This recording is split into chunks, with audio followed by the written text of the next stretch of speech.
Welcome back to the show. It's Sports Tonight on Channels Television. Yes, First Bank Basketball Club, they have retained the title in the Women's Basketball League after beating Dolphins 84-66. They've been dominant. As you can see right there, they are actually not going anywhere. They defeated Dolphins in the final of the final six of the league right here in Lagos. The Elephant Girls started on a promising note, going 22-7 in the first quarter, and they never looked back to go to win their title. We'll talk more about basketball and hear more, but let me just welcome this man that just walked in. Shola Rogers joins us now on the show. Shola, it's good to have you on Sports Tonight. It's a pleasure to be here. I know. It's always a pleasure to be here. Awesome. And I'm excited to have you here because I know you are a big advocate of grassroots sports development.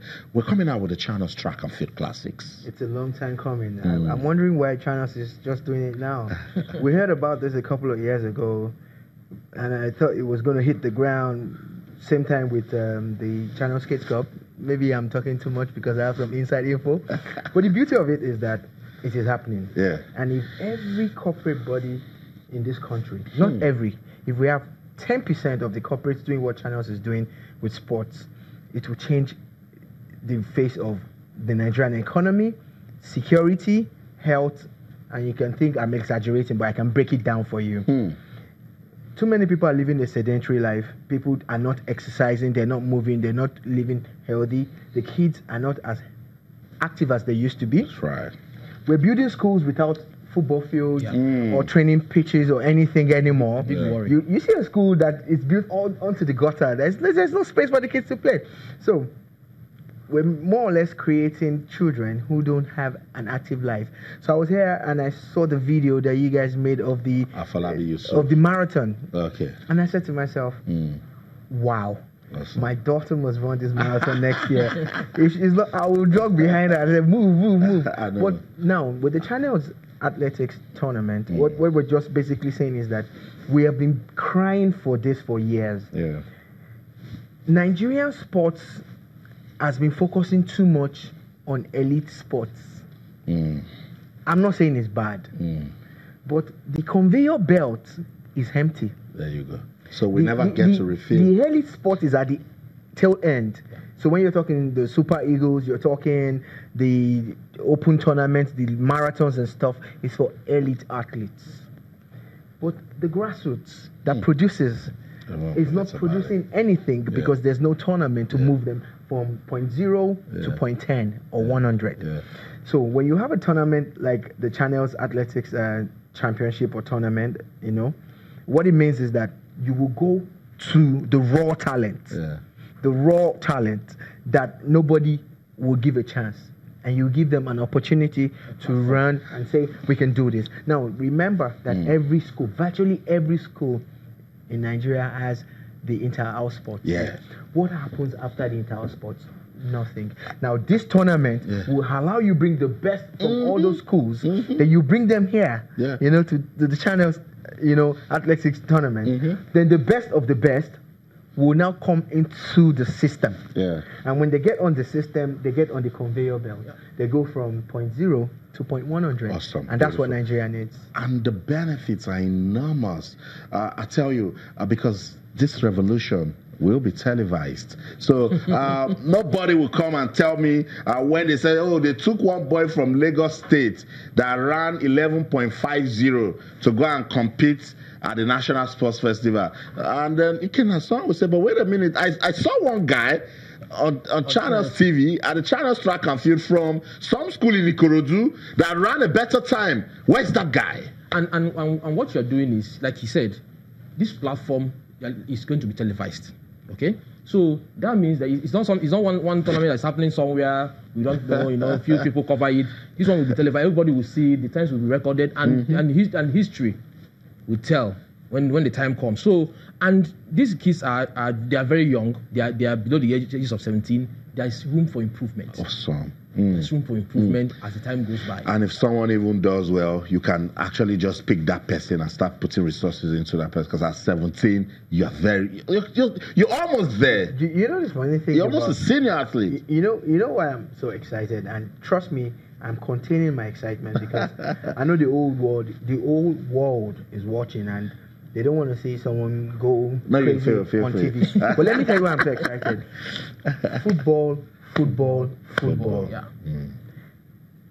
I'm praying for the day that the Nigerian government, and I'm talking about government from the federal government to the local government, I'm praying for the day that the Nigerian government will realize that sports is not a recreation alone.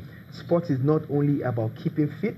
Sports is not only about rehabilitation.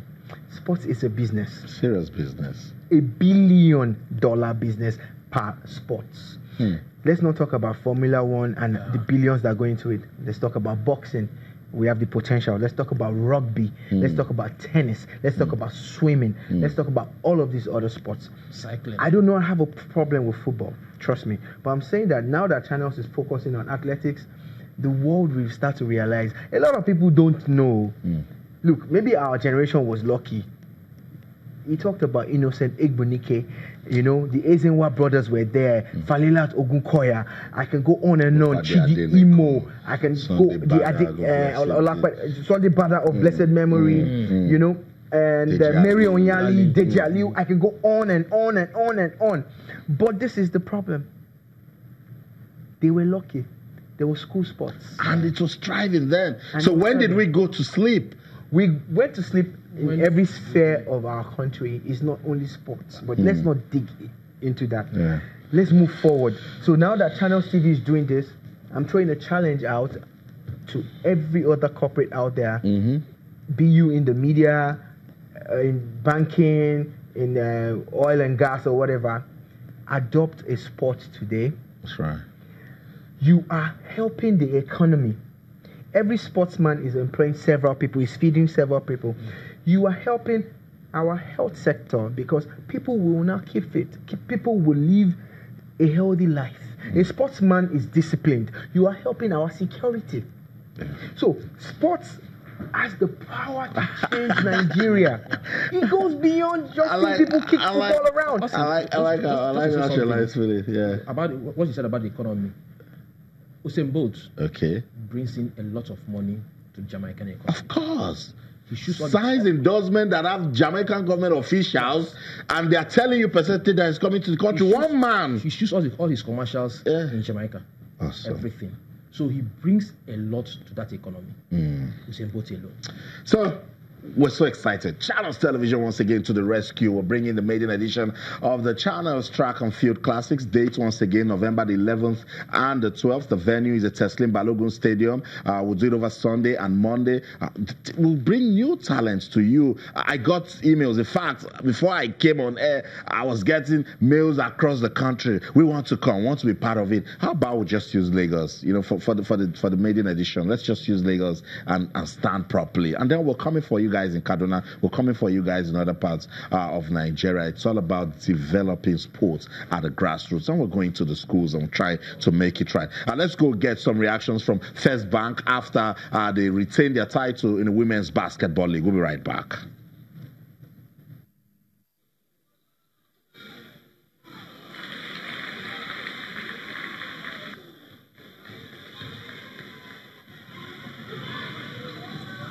Been training since January, so the season didn't really affect us because we know anyhow they are going to rush the league.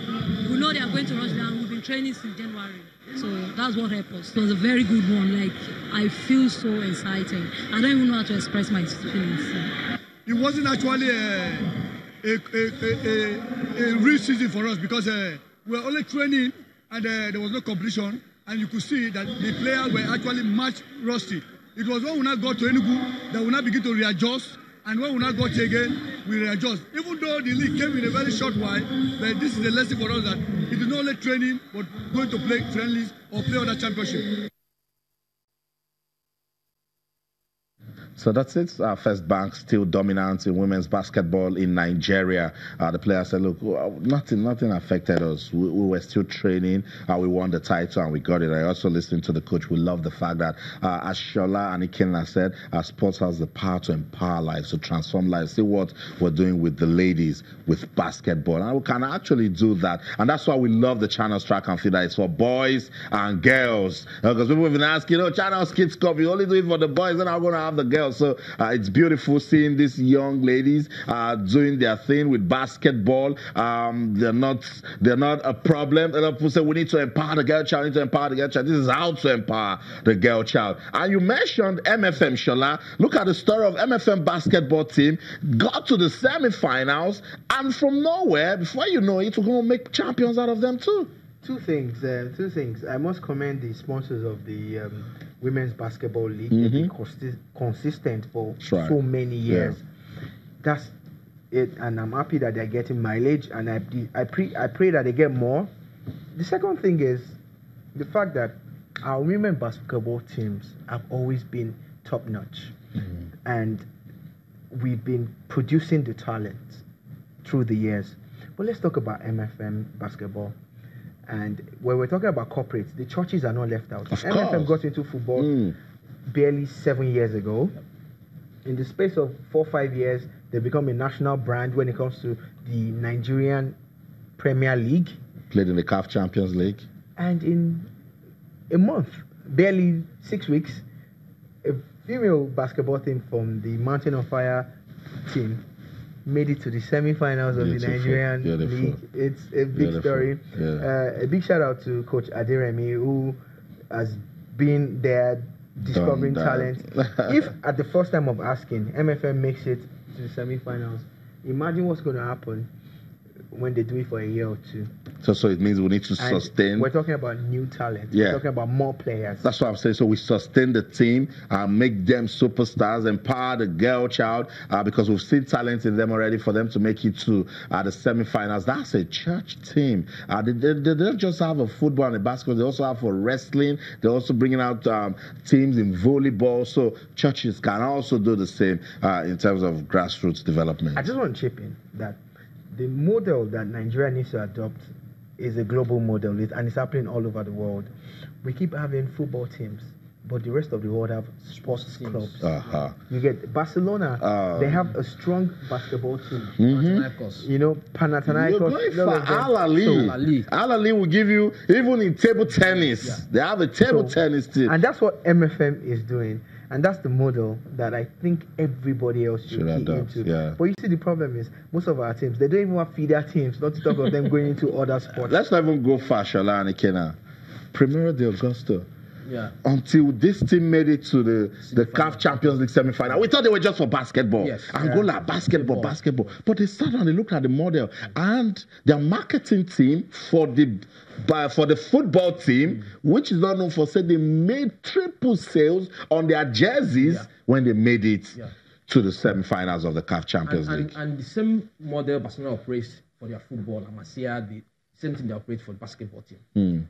We have the developmental. We need to start talking about these things, and we're begging the administrators, we're begging the corporate world, we're begging corporate Nigeria, parents, schools, let us do sports. That's right. We will do sports. So let's get on with the show now. I told you when the second leg of the final of the CAF Champions League is played tomorrow in Tunisia, expect fireworks. First leg, we saw more than enough when Al-Ali defeated Esperance of Tunisia by 3-1. Let me get Ikenna talking. The VAR was questioned. Yeah. The referee was questioned. Yeah. But in the end, Al-Ali won 3-1. You think that first leg result will affect the second leg? It will. Of course. It will. It will. I think this is Al-Ali. the club of the century in Africa. This is Al-Ali. I think, but I think Esperance will give it all they have. Esperance will go out there. It's not lost. It's just, they need 2 goals. And they're playing at home. They have the crowd behind them. They have their crowd behind them. but it's going to be tough. I know. Al Ahly knows how to play this kind of games. Esperance also know they are coach right now. Let me just take it from you. Let's go on this quick break. When we come back, an international sports journalist who is monitoring the final will join us. We'll talk more about that match between Al Ahly and Esperance of Tunisia as the final of the CAF Champions League. Don't go anywhere. Stay.